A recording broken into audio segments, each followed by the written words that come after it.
Chapter 1. I walked out from the lobby of the hospital and into the cold streets. The sky was dark and cloudy. The streets are lit only by the orange-yellow glow of street lamps. I began heading home from the hospital. The appointment went the same as it always does. How are you? Anything I need to know about? And of course, most importantly, have you been taking your medication? I let out a deep sigh and thrust my hands into my coat pockets. The streets are empty aside from a brown Plymouth which passes me slowly. I've seen that car many times before, but any time that I bring it up to my doctor, she simply brushes it off as one of my delusions. I make sure to stop by the pharmacy a few blocks off from my apartment. I walk in and turn away from the fountain where several of the men from my school sit. As far as I'm concerned, they're the utter scum of the earth. The lot which have been known to rob people of their prescriptions, especially if they have something quite valuable. Some of them sit with girlfriends, others only in each other's company. I walk to the back of the pharmacy and stand at the medicine counter to wait.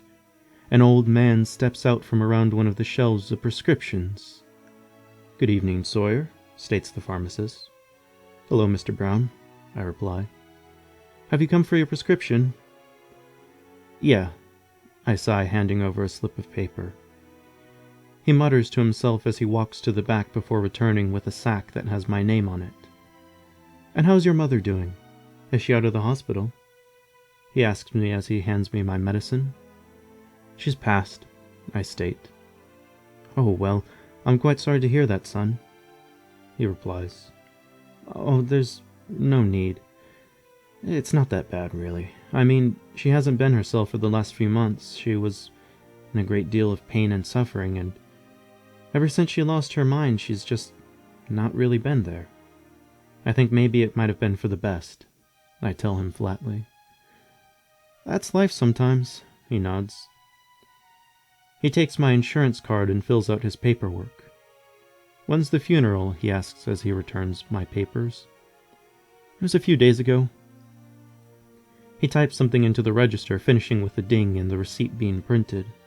He hands me my receipt, signaling that the transaction is done. "Well, you take care now," he says to me as I begin to leave. "Will do, sir. You too," I tell him. "I'll see you in a month, Sawyer. And make sure you don't lose those again. I'm afraid that the hospital's told me not to give you more until next month." The people at the counter glare at me on my way out. "Freak," spits one of them, a member of the student council, of course. That was a common nickname that I had. Between the fact that I shake so often and the other fact that I laugh mostly to myself, people could tell something inside of me wasn't quite right. Then take into account the fact that I'd had a number of psychotic episodes at school, and it was rather easy to understand the nickname. I walk out and into the alley beside the pharmacy.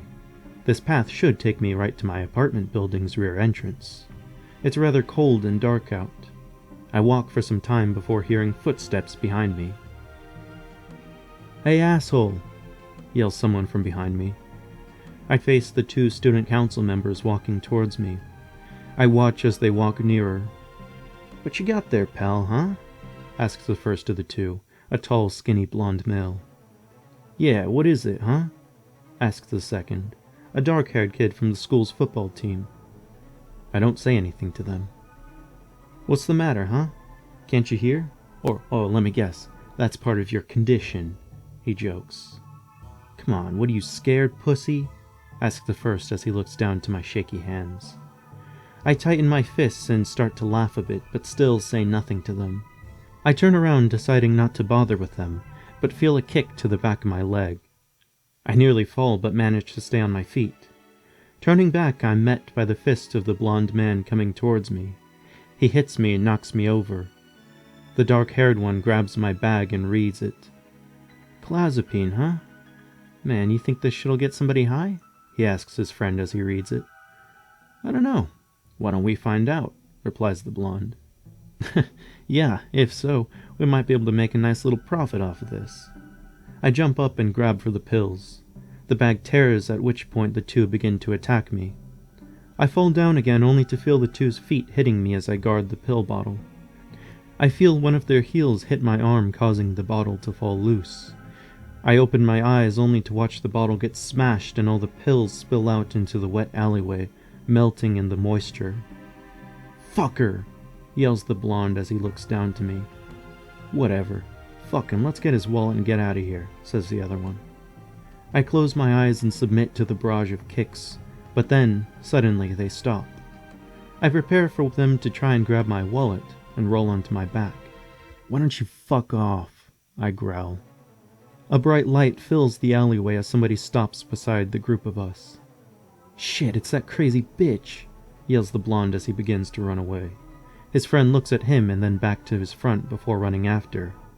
I slowly get up, but suddenly feel somebody's hands on my chest move from under my arms.